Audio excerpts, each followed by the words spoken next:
একদিন এক ধনী ব্যবসায়ী বুদ্ধের কাছে এসে বললেন, গুরুজি, আমি সব কিছু পেয়েছি, কিন্তু আমার মনে কোনো শান্তি নেই। বুদ্ধদেব তাকে এক কাপ জল দিলেন আর বললেন, এতে লবণ দাও। তিনি লবণ দিলেন। বুদ্ধদেব বললেন, এবার জলটা খেয়ে নাও। লোকটি তখন জলটা খেতে পারলেন না, কারণ জলটি খুব লবণাক্ত ছিল।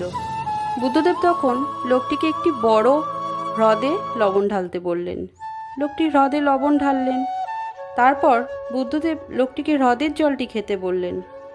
তিনি খেয়ে নিলেন।